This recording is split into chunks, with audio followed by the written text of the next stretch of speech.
Thanks very much, Lance, and good day, everyone. Thank you for taking time to join us for what is turning out to be a very, very hot topic in the industry right now.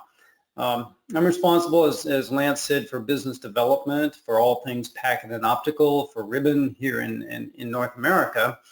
And I talk to, one or two customers a week with exactly this type of problem. And the problem that we're going to be talking about is kind of what to do with an aging SONET network and how to avoid the risk of outage and high maintenance costs by doing a SONET to packet network modernization.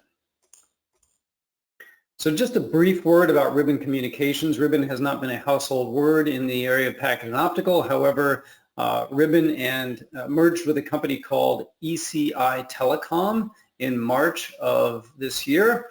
ECI Telecom has long been a provider of packet and optical equipment worldwide, and actually we're a leader in deterministic forms of transport in particular, things that require no packet loss or low latency or things like this. We have a full layer 0 to layer 3 solution portfolio, and we help service providers around the world build carrier Ethernet networks, OTM and ROADM-based networks, and we've provided a number of TDM, SONETISDH migration solutions around the world to the tune of about 100,000 circuits so far. We're headquartered in the United States, publicly traded on the NASDAQ. So enough about us. Let's talk about the problem at hand. As most of you probably know on the call today, SONET and SDH was a wildly successful Swiss Army knife. It's been deployed since around 1990 around the world. Millions of nodes have been deployed. Billions of dollars have been spent on that equipment. And that equipment exists in a very wide variety of forms, add-drop multiplexers, cross connects, and other kinds of ancillary equipment in all kinds of sizes. And it has served literally dozens of different applications, everywhere from kind of long distance to inter-office to access networks, voice data video. Gosh, it was doing mobile backhaul back in the days of 2G and 3G, business and residential broadband services. It was really the ideal technology for a universe that was built around kind of multiples of 64 kilobit multiplexing, which is not exactly today's world anymore. So this equipment, it's out there in mass, is finally sunsetting because we're kind of in a more Ethernet and IP world today. And what we're seeing is that TDM networks everywhere have either been end of life for a while or are approaching end of life right now. And this is causing folks just all sorts of headaches. In particular, difficulties with sparing.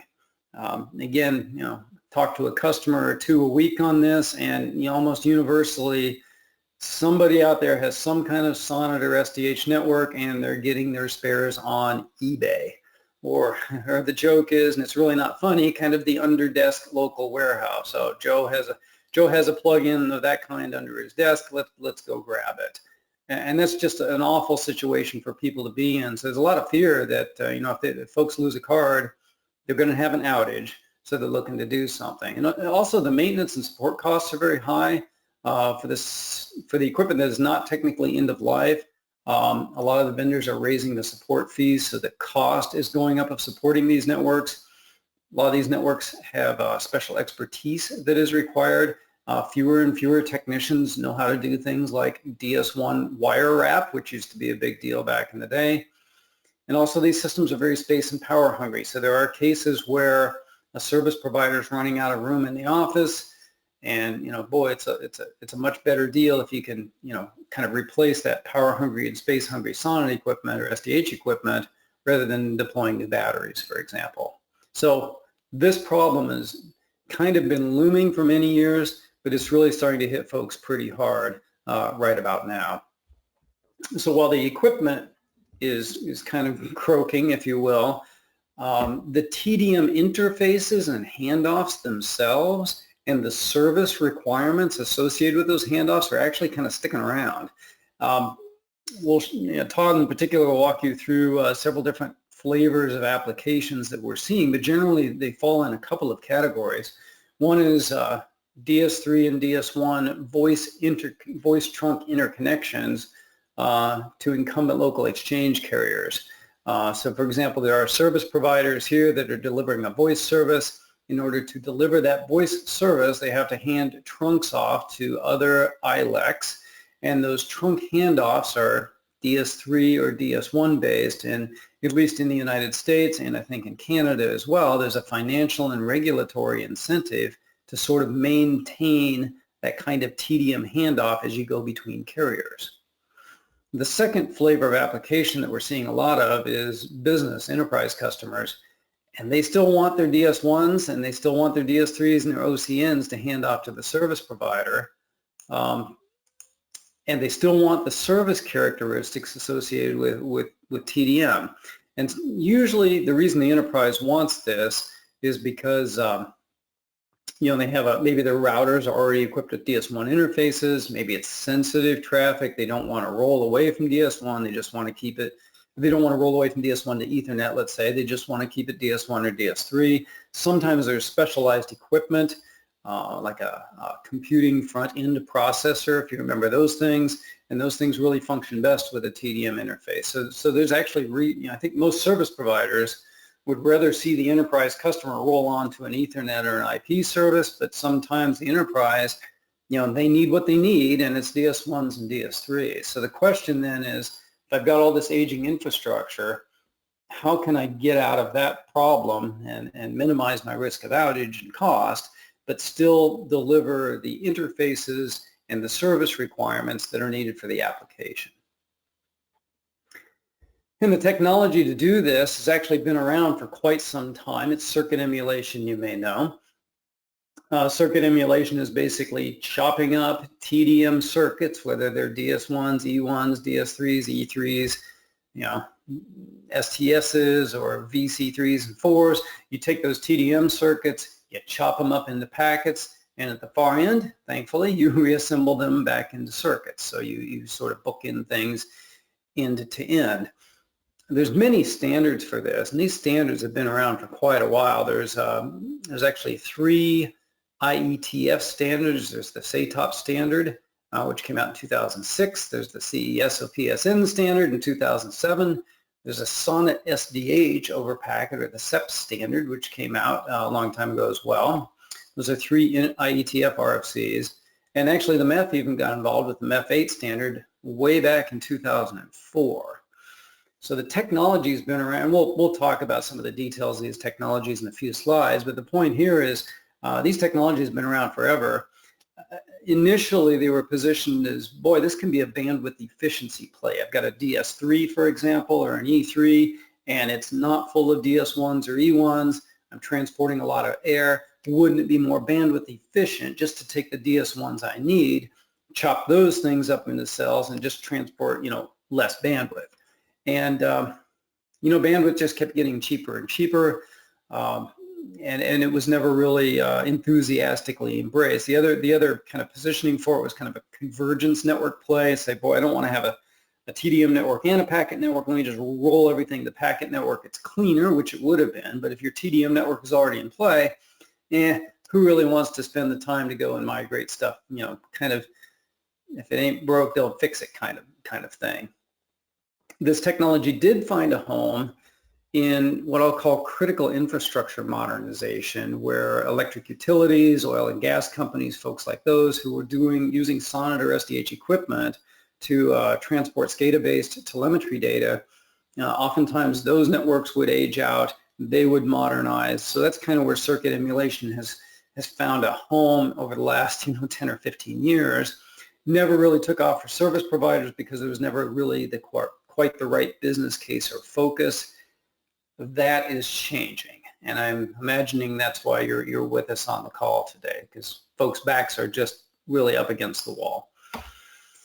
So the business case then for replacing SONET or SDH equipment with packet gear has kind of gone like this. That you'd say, boy, I can save a heck of a lot of space depending on exactly which generation of SONET or SDH gear you're comparing. that order of space reduction might be on the order of a factor of 1,000. Gosh, back in the early 90s, I actually cut my teeth on SONET in the industry, and I worked with a platform that was 7.2 gig and a half a rack. Today I can do 300 gig in a rack. So the space you can't even compare. You can get also very dramatic on the order of 100 times power per bit reduction, again, depending upon the generation of equipment you're comparing. So it's a much better case to rip out SONETISDH instead of just buying more power for your office. Cost of maintenance.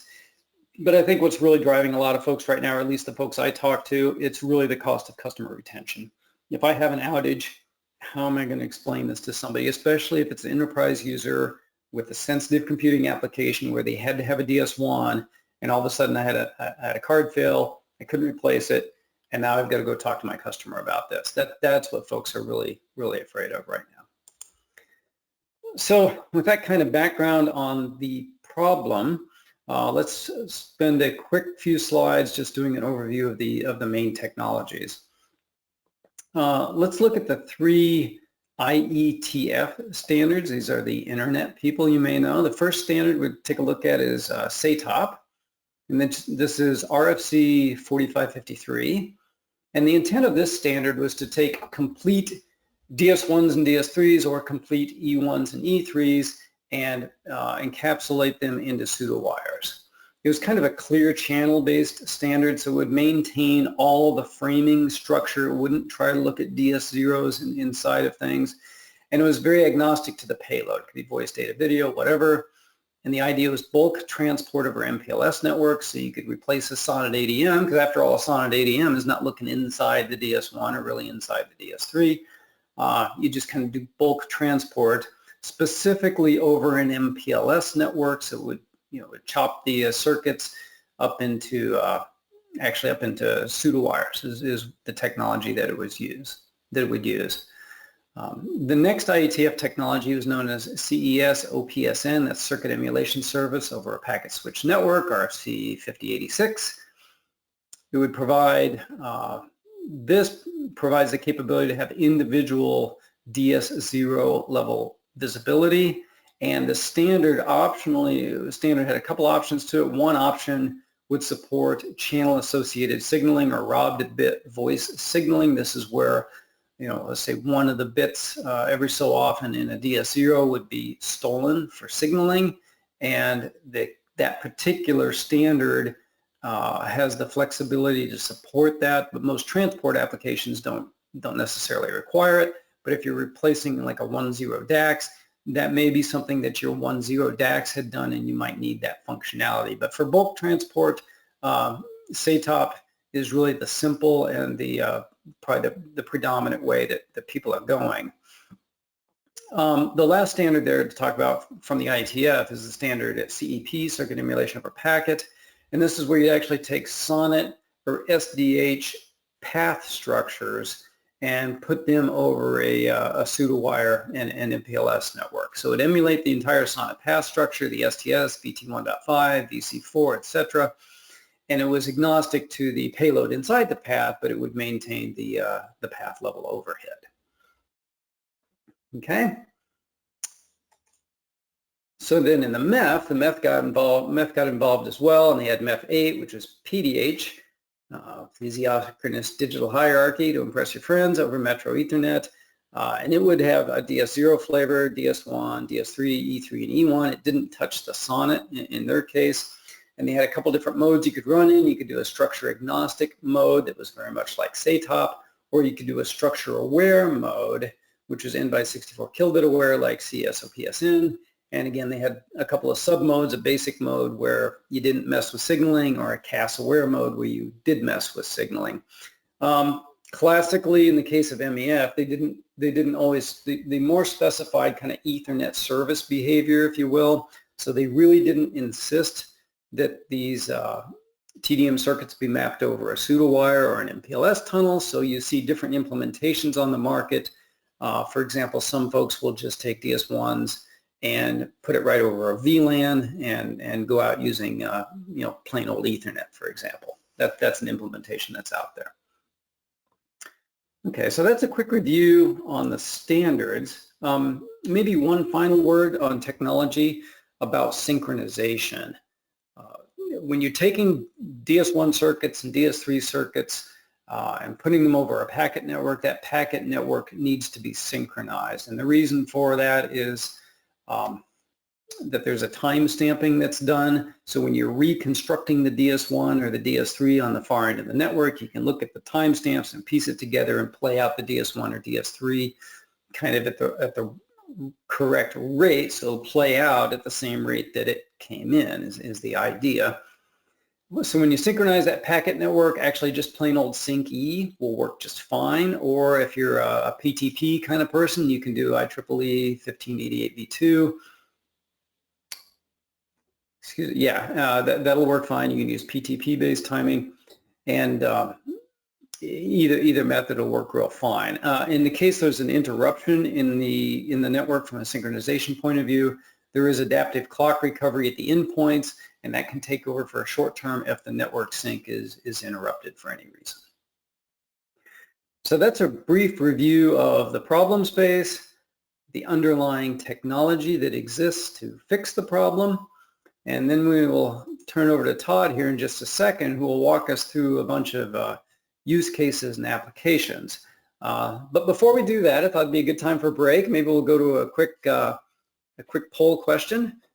And this is not a serious poll question that you often see in many webinars. This is kind of just have a little fun this morning. Lance, you want to do the poll for us? Sure, Sam. Yeah, the poll question should be on your screen right now. So Sam has blessed us with these great jokes here. So take a look at the first poll. Vote for which punchline you would like to hear towards the end of the webinar. So as you can see, we have a grasshopper walks into a bar and the bartender says.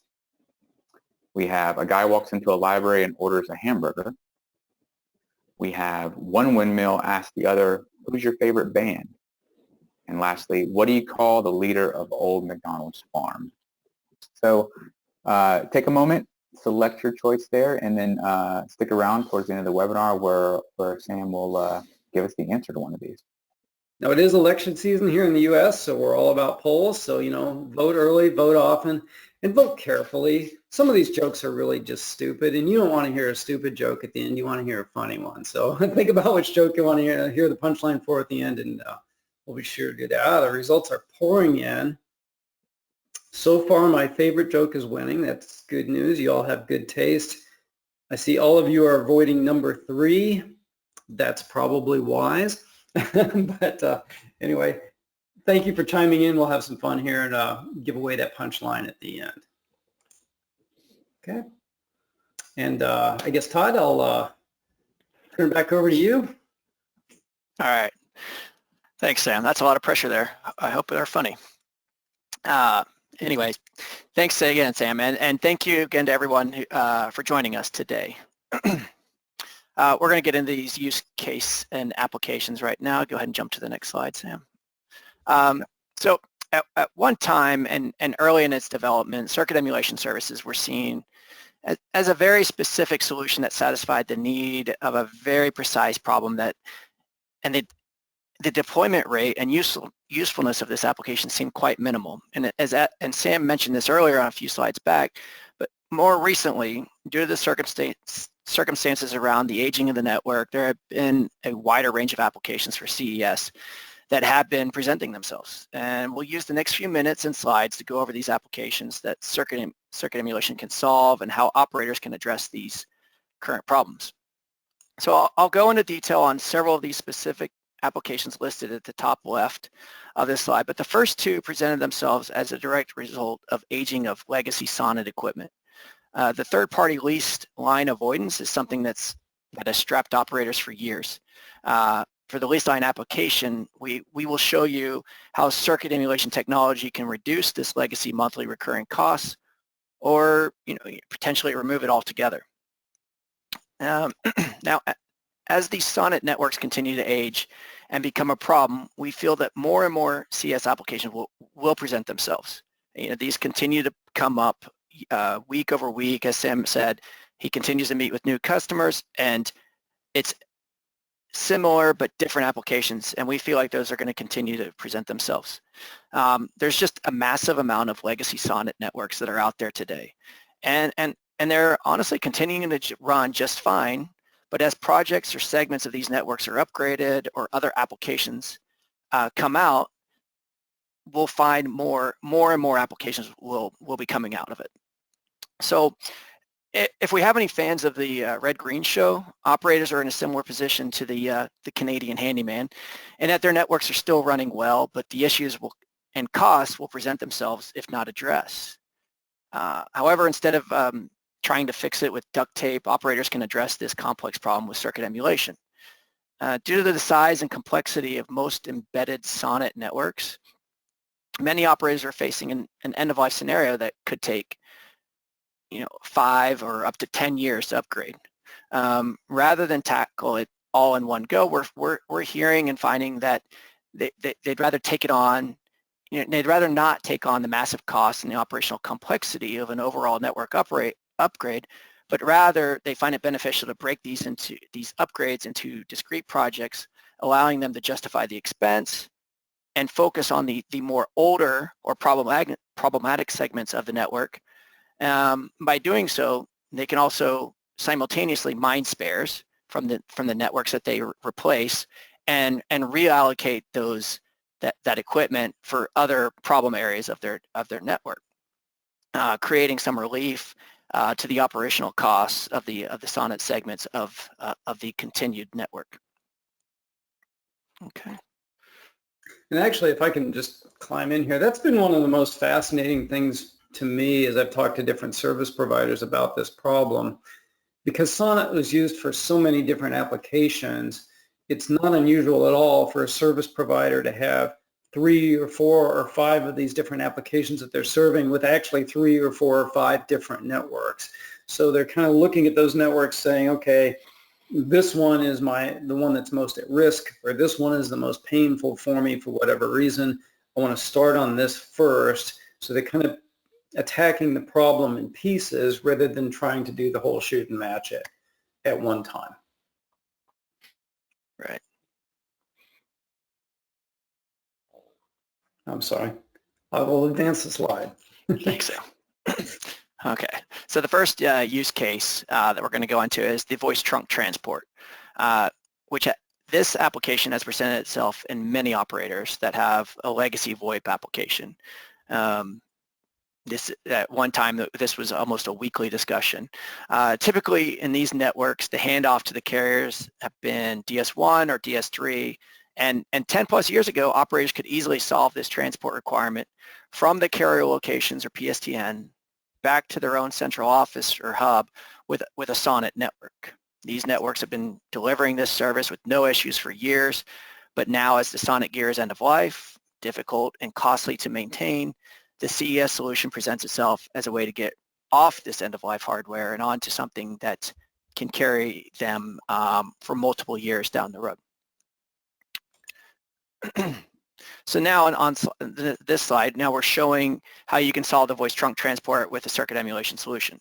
By migrating from a pure SONET infrastructure to a packet-based transport solution, operators immediately go from an end-of-life solution to a current technology with years of development and product life cycles.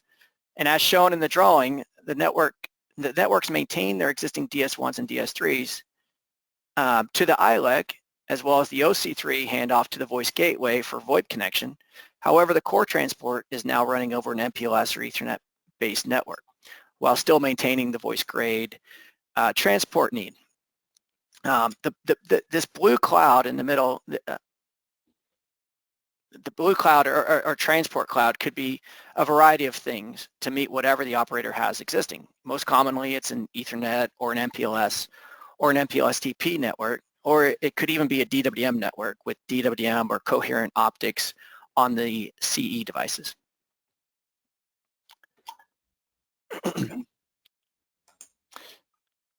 Okay, a similar problem to the voice transport applications presented itself when we started talking about legacy enterprise services. Very similar to the VoIP application. While it's been said for years that SONET is dying, there are surprisingly a large number of enterprise customers that for one reason or another do not want to migrate to a packet-based solution. Operators are not eager to migrate these customers that are paying a higher monthly fee for a DS1 or a DS3 in this case. Therefore, operators are faced with a dilemma of how to meet the needs of their customers that want to retain a DS1 or DS3 service, but without the expense of keeping a costly SONET network operational. And also similar to the previous example, this circuit emulation solution could include rates of DS1 or DS3 or OC3, but also could include higher rate services like OC12 or potentially even higher like OC48 or OC192. It's also now very important to provide the support of protection schemes that customers would expect from a SONET-based network. By migrating from a SONET edge device to a circuit emulation solution, the customers are getting their required interface, but now operators can transport this service over an existing Ethernet, MPLS, MPLS-TP network, and thus, reduce their total operating costs. Okay. And maybe one quick interjection on this, and I think generally speaking, what we've seen is that DS1, DS3, OC3, and 12 are sort of the hot interfaces for this application. Generally speaking, if enterprises have an OC48 or an OC192 requirement, that will be migrated off a SONET network and onto a wavelength or an OTN network is often what we see. Okay. So another benefit that we're showing here is seen by introducing circuit emulation to the enterprise access solution was the overall simplification of the architecture. Oftentimes an enterprise location will service multiple customers requiring a variety of interface types. This resulted in multiple types of equipment being stacked, carrying a multitude of interfaces types at an edge location that is already constrained by space and power. By introducing a packet-based solution that supports traditional Ethernet signals and SONET circuit emulation service on the same platform, operators are now able to reduce the number of boxes at the edge, but also reduce the number of networks they transport over. Okay. The final use case that we're going to present today on circuit emulation focuses on how CE can lower operators' monthly leased line access charges. And as I mentioned earlier, this has always been a challenge for operators who can spend millions of dollars per month on these recurring lease charges. The first application shows the problem where service providers are leasing capacity to interconnect their network locations. Since the handoffs are TDM today, the lease costs are usually dramatically higher and often contain a mileage component in addition to the price per bandwidth. In this example, service providers have the ability to migrate to a circuit emulation solution to keep the TDM handoff, but convert to a packet-based transport, which leases at a much lower cost, as shown on the bottom drawing. They are now delivering the SONET interfaces, but can now recognize a much lower monthly lease rate over a VPN circuit. And then finally, Sam, the next slide, showing this use case how it reduces the lease line charges on enterprise services, where a service provider relies on a third party to provide that last mile access to the enterprise location. And again, this can be an enormous expense for operators to deliver this SONET interface, and it burdens the margins on this business. Similar to the previous enterprise example, the service provider is often servicing other customers at the same enterprise location over an Ethernet circuit, and are thus leasing two access circuits at an even higher total expense. Therefore, we have seen many service providers that are very eager on this solution to introduce a circuit emulation solution that eliminates the costly TDM altogether and gets them to a single lower monthly cost Ethernet circuit. Okay. And one more benefit that operators could experience by converting to circuit emulation solutions are that when they do migrate from a TDM to packet circuit, oftentimes the operators already have an in-house packet network in place. Therefore, they have the opportunity to eliminate this leased TDM circuit completely and leverage their existing in-house packet network. The cost savings alone of that leased circuit covers the expense of any new hardware, but also it removes the legacy SONET gear from the network that could be mined for spares in other areas of their network. Now again, these are just a few of the use cases that have presented so far. And as these projects are tackled and operators look to continue their migration strategy, we're confident that other applications will become prevalent. Because rarely does one solution fit all applications, we feel it is important to have a range or options that are flexible to meet the various needs. So I'll hand it back to Sam to cover the solutions overview and cover a bit of the modularity benefits of a Ribbon solution. Okay, great. Thank you, Todd. And it is interesting to see the diversity of applications, and there are actually other ones that are surfacing now as well. And we probably should have mentioned at the beginning, we tend to emphasize the problems that service providers are having. And I did allude a little bit to critical infrastructure providers earlier, but actually there's pretty much anybody who deploys any kind of SONET gear is going to have this same, or SDH gear is going to have the same type of problem. So folks in the electric utility space, actually folks in who deploy sort of defense or military-oriented applications, we're seeing folks like that have this problem. And it's important then, since there are so many flavors of applications, so many different folks who need this, to have a solution set that can sort of work up and down the chain regardless of application or regardless of the capacity that might be needed. So just a word then about our solution. It's all the Ribbon Ethernet switch router platforms are called Neptune platforms. That's our brand.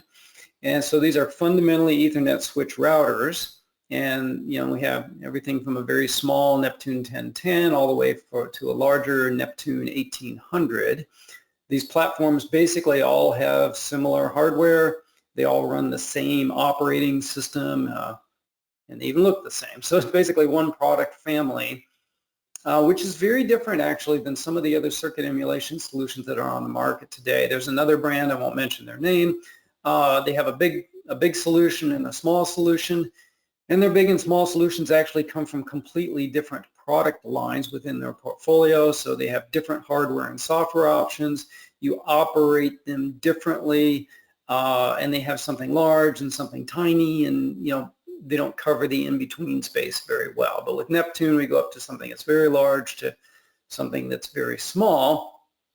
And the way we do this is we have most of these solutions, well, let's say these solutions down here, the 1010 through the 1050, they're mostly blade-based solutions. So most of the Ethernet ports are actually on the blade itself. So when you deploy a blade, you're deploying ports right along with it. But these chassis, these blades actually have room for an optional, we call a traffic slot that can be optionally configured. So for example, the Neptune 1010 has Ethernet ports right on it, but it has one slot that can be used for circuit emulation services. The Neptune 1022 is a bigger system, has one slot that can be used for circuit emulation services. The 1050 has 3 slots. The 1250 and 1800 are both chassis-based systems, so they're almost all pluggable. This has slot-based. This has 8 slots. The 1800 has 23 slots. And into any of these slots on any platform, we have an array of circuit emulation interface cards that you can just put into the chassis that's sort of right-sized for your application needs. So there's a 32-port DS1 or E1 card, a 3-port DS3 or E3 card that's actually under development right now. We have a 2-port STM1 or OC3 plus 8 by DS1 E1, and then a SONET or SDH only card, which is 4 OC3 ports or 1 OC12 port, or 4 STM1s or 1 STM4. So the math kind of works. But the point is, you got one operating system, one way of monitoring and managing the equipment, lots of different sizes to choose from, and just a few cards to pick from in meeting your application need. So just a quick blow up then on each of the products. This is the Neptune 1010. It's one rack unit, and this is only 8 inches wide, so it's very, very small. We see a lot of deployment in this in the electric utility space, but we're working with a couple of service provider customers now who don't need a lot of circuits. They need, actually fewer than 8 DS1s, but those 8 DS1s are causing them a big problem. So something like this is very inexpensive and a good way to solve that. The 1022 is a little bit larger, again with one slot for circuit emulation capabilities. Probably the most interesting platform on the low end is the Neptune 1050. What makes this platform interesting is there's actually 3 slots for optional circuit emulation services. So if you have an enterprise location that has a mix of needs, you can satisfy the DS1 needs out of one slot, the DS3 needs out of another slot, and the SONET needs out of a third slot, for example, if you're in the bottom of a multi-tenant building. Okay, and of course we have the bigger chassis as well, but you can probably figure out how those work. So thank you for being with us today. So in summary, SONET SDH is sunsetting, and for most folks out there, now is the time to fix it. So avoid the high cost of an outage you can't fix because you don't have spares. Start with the problem areas, what we see a lot of folks doing. They're starting with small networks, getting their feet wet, and plus sometimes it's hard to free up a lot of money to do a large renovation. So they're starting with a small amount of money and a small renovation. Use the single Neptune platform family. It's standards compliant. It's interoperable. You can run it over Ethernet, MPLS. We didn't talk a lot about MPLS TP today. That's MPLS Transport Profile. That is a standard way of doing MPLS that makes MPLS look a lot more SONET-like. So if you have operations people who know and love SONET and they're used to provisioning circuits, MPLS TP is a way to point and click provision MPLS tunnels and make them look very much like SONET. So that's an interesting flavor that we offer. Also, our Neptune systems have integrated, many of them have integrated coherent optics options, WDM optics, so you can ride this right over an embedded wavelength network if you have that sort of thing available. We talked about synchronization support, how we have both frequency and phase support, full SNMP support for third-party management software integration or point-and-click network management via our own Lightsoft NMS. And when you do this, you not only save the headache of a network you might not be able to fix, or reduce your leased line charges that you're paying to somebody else, but you can deploy a platform that can grow and you can provide services on for many years going forward. And with that, maybe the last thing to mention here, this TDM modernization capability is only part of Ribbon's packet and optical application portfolio. TDM modernization is one thing, but we have 5G transport solutions using a technique known as hybrid slicing, which is going to be absolutely essential for backhaul of 5G mobile traffic. I'd love to talk to you more about that. We have a number of very interesting small or mini OTN solutions to deliver business services, transparent, high-value layer 1 services in a very small package. There's nothing like that, nothing quite like that on the market. We also offer a micro ROADM solution for very high capacity, 96 channels, 128 channels of WDM, but it's optimized for things that are 2 degrees or 3 degrees. So that's a very interesting solution. There's not something like that on the market. And finally, we also offer large-scale ROADM OTN switching and IP Ethernet infrastructure solutions. So thanks for listening. Now I guess we promised you the answer to a joke, so I guess I better deliver. Todd, have you heard this one before? The winning joke was the grasshopper who walks into a bar. Have you heard that one before, Todd? No, I can't say I have. Okay. Can't wait to hear it. You may want to forget it, but it was actually, I thought, the best joke out there. So, grasshopper walks into a bar. Bartender says, "Hey, man, we got a drink that's named after you." Grasshopper just looks at him and goes, "That's the dumbest thing I ever heard. Who would name a drink Steve?" Good night, Sam. That was terrible. Well, on that note, thanks everyone for attending today. As Sam and Todd said, thank you guys for the content. I wanted to remind everybody who's on today that you will be getting an email here in a few minutes, or I should say maybe this afternoon, with a link to the replay. So if you missed anything, feel free to rewatch that replay. You'll also have a link to the slides from today's presentation. You can respond to that email and get back with us if you happen to have a question. We'd love to hear from you. And as always, you can reach out to us all over the place on ribbncommunications.com.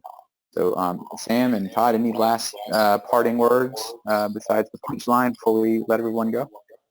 Actually, we do have one very common question that I didn't see asked today, but I get asked it all the time, so maybe I'll just go there for a second.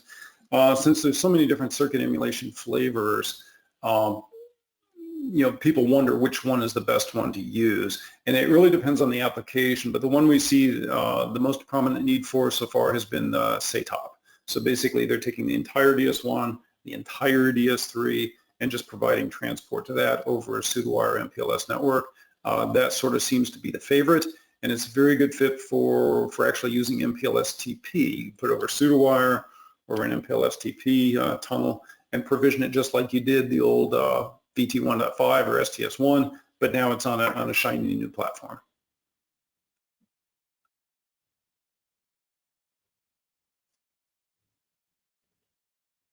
Okay. Thanks so much. Any other, I guess we have, actually, I think we might have another question coming in. Sam, do you see that one? Actually, I do not. The question is, I hope I read this correctly, are OC48 blades available yet? No, we do not. That's something that we're considering, and be interesting to talk with you kind of about your application for that. In many cases, we have had a couple customers express interest in OC48, and they were more sort of on the enterprise access side. And it may be a better solution to roll that customer's OC48 trunk instead of over your own SONET network, just roll that over an OTN or a wavelength-based network. But we'd love to talk with you about your particular need, as that's something we are considering.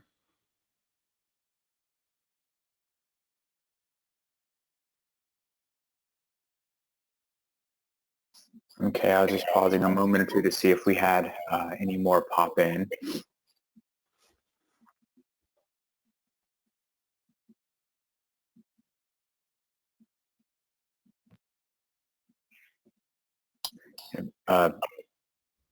And Doug says OC48 to AT&T tandems was an additional comment there.